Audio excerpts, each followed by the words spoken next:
ইয়াত উপস্থিত থকা বিভিন্ন ৰাজনৈতিক দলৰ মাননীয় সদস্যসকল আৰু সাংবাদিক বন্ধুসকল। তো আজি আমি আপোনালোকে আজি একগোট হৈছোঁ আৰু মই নতুনকৈ ইয়াত জইন কৰিছোঁ। মোৰ নাম নোমল মাহাতা। মই জ্যেষ্ঠ আৰক্ষী অধীক্ষক। 5 তাৰিখে জইন কৰিছোঁ আৰু আপোনালোকক প্ৰথমবাৰ কাৰণে লগ পাইছোঁ। কিন্তু যিহেতুকে এতিয়া লগ ভাগ হৈয়ে থাকিব আৰু গতিকে মই I am always there 24 hours মই আপোনালোকৰ কাৰণে কাম কৰিবৰ কাৰণে ৰেডি আছোঁ। আৰু যিখিনি কথা এতিয়া মাননীয় জিলা উপায়ুক্ত ডাঙৰীয়াই আপোনালোকৰ কাৰণে ব্যক্ত কৰিলে বা দাঙি ধৰিলে, সেই গোটেইখিনি কথা বহুত গুৰুত্বপূৰ্ণ কথা। তাৰ লগত আনুষংগিক বহুত বিষয় আহিব, যিবিলাক কথা আমি গ্ৰে গ্ৰাউণ্ডছ, যিবিলাক আমি ভবা নাই, এনেকুৱা কথাও ইলেকশ্যনৰ সময়ছোৱাত আহিব। গতিকে এই সকলো আমি যিমান লোক আছোঁ সকলোৱে মিলি এই যিটো আমাৰ যিটো ফেষ্টিভেল অফ ডেম'ক্ৰেচি আছে, গণতান্ত্ৰিক এটা য'ত অধিকাৰ আমি সাব্যস্ত কৰিব লাগে, সেই গণতান্ত্ৰিক অধিকাৰ সাব্যস্ত কৰিবৰ কাৰণে আমি সকলোৱে মিলিজুলি এই নাওখন পাৰ কৰাব লাগে। গতিকে মই আপোনালোকলৈ এটা অনুৰোধ আছে যে যিকোনো বিষয় এটা আপোনালোকৰ নটিছত আহিব, যিকোনো বিষয় এটা আপোনালোকৰ দৃষ্টিগোচৰ হ'ব, সেই সকলো বিষয় যদি আমি অৱগত হওঁ ইমিডিয়েট, গতিকে কোনো এটা ঘটনা যাতে মানে ইনচিডেণ্ট ফ্ৰী ইলেকশ্যন হয়, তাৰ কাৰণে সকলো ধৰণৰ ব্যৱস্থা আমি গ্ৰহণ কৰিব পাৰোঁ। আৰু ইয়াত যিমান আমাৰ পলিং ষ্টেচন আছে এইটা সমষ্টিত, গোটেইকেইটা পলিং ষ্টেচনতে আমি সকলো ধৰণৰ যাতে কোনো ভীতিগ্ৰস্ত নোহোৱাকৈ, যাতে যিসকল ভোটদাতাৰ ৰাইজ আছে তেওঁলোকে শান্তিপূৰ্ণভাৱে, সম্পূৰ্ণ শান্তিপূৰ্ণভাৱে তেওঁলোকে যাতে ভোটদান কৰিব পাৰে, তাৰ কাৰণে সকলো ধৰণৰ আমি ব্যৱস্থা গ্ৰহণ কৰিছোঁ। সকলো ঠাইত আমাৰ ইলেকশ্যন কমিশ্যনৰ গাইডলাইনছৰ মতে যিখিনি নিৰাপত্তাজনিত দিশ আমি চোৱা চিতা কৰিব লাগে, সকলোবিলাক আমি চোৱা চিতা কৰিছোঁ। আৰু তাৰ লগতে আমাৰ বিভিন্ন অঞ্চলত, যেতিয়া আমাৰ জিলাখনৰ বিভিন্ন অঞ্চলত আমাৰ টহলদাৰী পুলিচৰ ব্যৱস্থা আমাৰ কৰা হৈছে, যাতে কোনো ধৰণৰ মানুহে কোনো সংঘাত ভুগিব নালাগে।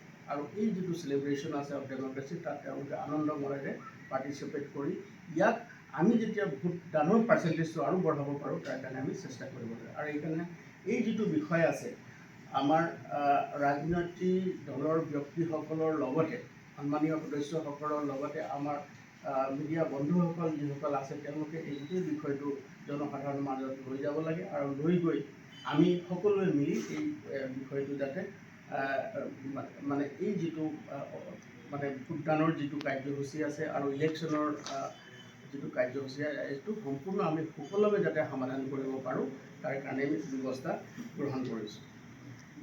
তাৰপিছতে যিটো আমাৰ ইয়াৰ ষ্ট্ৰং ৰুম আছে, ষ্ট্ৰং ৰুমৰ আমাৰ যিহেতুকে EVM-বিলাক তাৰ পৰা যাব আৰু তালৈ আহি EVM-বিলাক আমাৰ কেৱল ষ্ট্ৰং ৰুমটো আমাৰ DC মহোদয় আৰু মোৰ এটা জবাবদিহি আছে। সকলো সময়তে আমি তাৰ কাৰণে এটা ফুল প্ৰুফ ছিকিউৰিটি ব্যৱস্থা আমি কৰিছোঁ, যাতে 2 টায়াৰ এটা ছিকিউৰিটি ব্যৱস্থা ইলেকশ্যন কমিশ্যনৰ গাইডলাইনছৰ মতে যি ব্যৱস্থা আছে, তাত অৰ্ধসামৰিক বাহিনীৰ লোকে তাত নিৰাপত্তাজনিত সম্পূৰ্ণৰূপে তেওঁলোকে চোৱা চিতা কৰিব। আৰু তাৰ লগতে আমি DC মহোদয় আৰু মই গোটেই বিষয়টো আমি নিৰীক্ষণ কৰিম, যাতে কোনো ধৰণৰ তাত আমাৰ ছিকিউৰিটি লেপছ যাতে ক'তো নহয়, তাৰ কাৰণে আমি সকলো ধৰণৰ ব্যৱস্থা গ্ৰহণ কৰিম।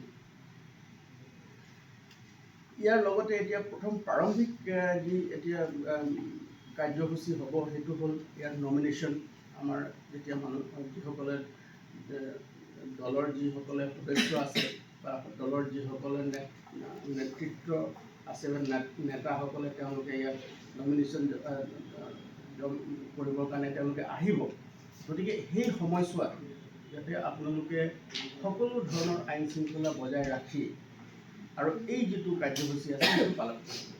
আপোনালোকলৈ আমাৰ অনুৰোধ আছে, এইটো পৰামৰ্শ নহয়, এটা অনুৰোধ যে আমি এটা বিশেষ ধৰণৰ এটা নিৰাপত্তাজনিত এটা আমি ব্যৱস্থা গ্ৰহণ কৰিম। আৰু সেইখিনি আপোনালোকে আমাক সহযোগ কৰি সেইখিনি যেতিয়া আপোনালোকে ৰেডি কৰি আহিব বা দলে বোলে যেতিয়া আপোনালোকে আহিব, আমি এটা পেৰিমিটাৰত আপোনালোকৰ লগত কথা পাতি লৈ আপোনালোকৰ যিসকল সদস্য আছে, 5জন মানুহক আমাৰ DC মহোদয়ে এলাউ কৰিব। তেওঁলোকে আহিব আৰু আহি পেলাই নমিনেশ্যন ছাবমিট কৰিব আৰু এটা এৰিয়ালৈকে আপোনালোকৰ মানুহখিনিক আপোনালোকে বুজাই পৰাই তাতে আপোনালোকে ৰাখিব আৰু আপোনালোকে চেলিব্ৰেশ্যন যিটো আছে আপোনালোকে কৰক, সেইটো আমাৰ কোনো আপত্তি নাই। We are there to provide all kind of security measures, কিন্তু এইটো এটা নিয়ম শৃংখলাৰ মাজত হ'লে খুব ভাল হ'ব আৰু সেইটো আপোনালোকৰ কাৰণে এটা আমাৰ এটা অনুৰোধ আছে।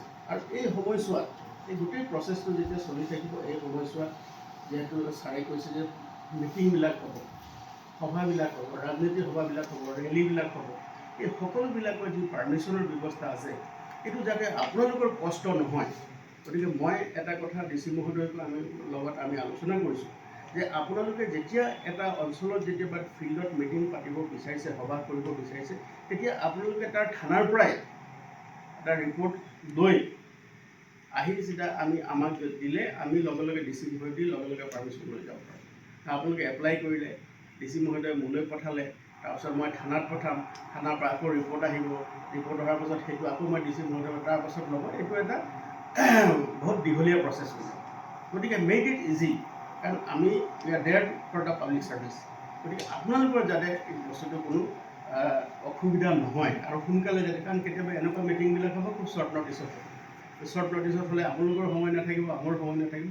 গতিকে আপোনালোকে মিটিংখন কৰিলে, আৰু ইয়াৰো এটা যিটো আমাৰ এটা ৰুল আছে ছাৰে, এইটো যিটো ফাৰ্ষ্ট কাম ফাৰ্ষ্ট, যিয়ে সেই ফিল্ডটোৰ কাৰণে যদি দুয়োটা পাৰ্টি এপ্লাই কৰিব পাৰে নহয় জানো, গতিকে প্ৰথমে যি আহিব তাকে সেইটো দিয়া হ'ব।